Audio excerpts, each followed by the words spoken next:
प्रवक्ता है। सर, आपको क्या लगता है कि आरएसएस क्यों चाहता है कि समाजवाद और धर्मनिरपेक्षता भारत के संविधान का जो मूल प्रस्ताव है उससे हटा दिया जाए? क्यों चाहते हैं ये सर?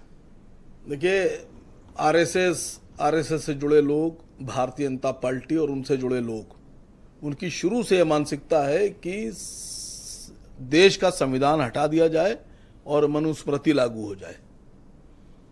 क्योंकि इनकी आइडियोलॉजी, देखिए, देश में दो तरह की आइडियोलॉजी काम कर रही है, एक रेडिकल, दूसरी सोशल।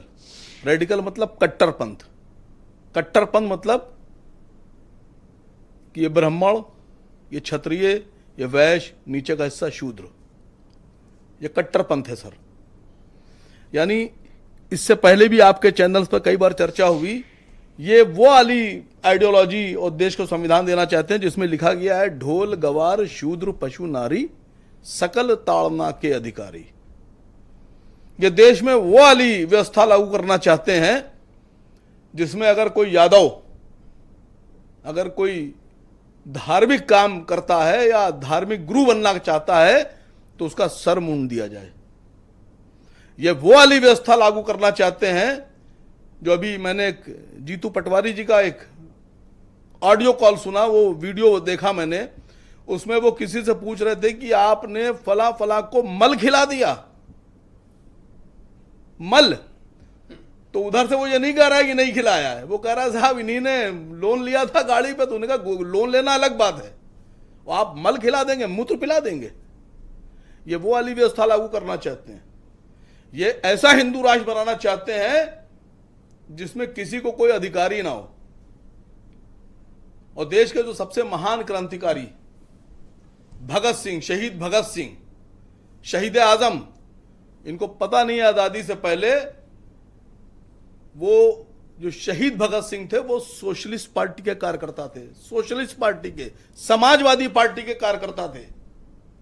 अगर शहीद भगत सिंह जैसे लोग ना होते और समाजवादी व्यवस्था ना होती और समाजवादी सोच ना होती और पार्टी ना होती तो देश आजादी ना हुआ होता सर। ये तो आरएसएस का भी तो योगदान रहा होगा ना। कह तो रहा हूं, इनका योगदान यही था, इनका योगदान यही था सर। क्या?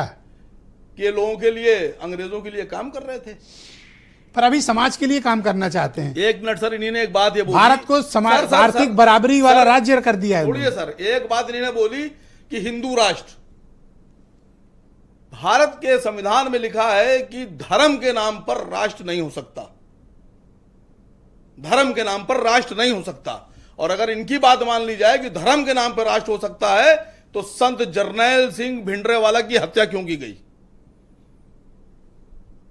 क्यों की गई, इसका सवाल उठेगा। भाई वो भी तो कह रहे थे खालिस्तान। आप देश की एकता और अखंडता पर प्रश्न चिन्ह खड़े करेंगे? नहीं सर, तो फिर वो अलग खालिस्तान, अलग देश की मांग कर रहे थे वो। तो ये क्या कर रहे हैं? नहीं, ये तो संविधान का कैरेक्टर बदलना चाहते हैं। पूरे देश को ही बदल देंगे। मैं वही तो पूछ रहा हूं कि अगर वो अपराधी थे, उनकी हत्या की जा सकती थी, तो धर्म के नाम के ऊपर देश बनाने वाले जो लोग हैं, ये इनको क्यों बख्शा जाए? मैं छोटा सवाल पूछ रहा हूं, सोचिएगा। अच्छा, आप समाजवाद सवाल मुझ पे आप चाहे खड़े कर दीजिए। नहीं, मैं आप पर क्यों खड़ा करूंगा? मैं आपसे खाली, आपका एक विचार है, मैं आपके विचारों मैं खाली आपसे ये समाजवाद क्यों हटाना चाहते हैं? ये बराबरी आ गई होगी समाज में, सब एक हो गए होंगे, नहीं, सबको अवसर मिल गया होगा, इसीलिए नष्ट करना चाहते हैं पूरे समाज को। ये चाहते हैं कि जो व्यवस्था 2000-3000 साल पहले 100 साल से एक संगठन चल रहा है, क्यों ये ऐसा काम करना चाहेंगे भाई? मैं कहता रहा हूं आपसे, ये उसी व्यवस्था पे काम करना चाहते हैं जो 2000 साल पहले थी, कि सड़क पर अगर दलित चले तो सड़क धोई जाए, मंदिर में जाने की परमिशन नहीं, कुएं पे पानी भरा जाए तो कोड़ों से मारा जाए। सर, ये व्यवस्था लागू नहीं किया सकती देश में। ये विचार अभी क्यों डाला गया आरएसएस द्वारा? सर, कारण क्या है? नहीं, ये टाइमिंग क्यों मैटर करती है? नहीं सर, इनसे अगर लड़ना है तो पहले इनकी ताकत को समझिए, इनकी मानसिकता को समझिए। मैं आपसे कह रहा हूं कि देश के सभी जितने भी हमारे ओबीसी हैं, शेड्यूल ट्राइब है, शेड्यूल कास्ट है, माइनॉरिटीज हैं, जितने भी लोग हैं, उनको समाजवाद को बचाने के लिए आरएसएस की विचारधारा के खिलाफ सड़कों पर उतरना पड़ेगा, वरना देश खतरे में है सर। और देश को अगर बचाना चाहते हैं तो देश के साथ खड़ा होना पड़ेगा।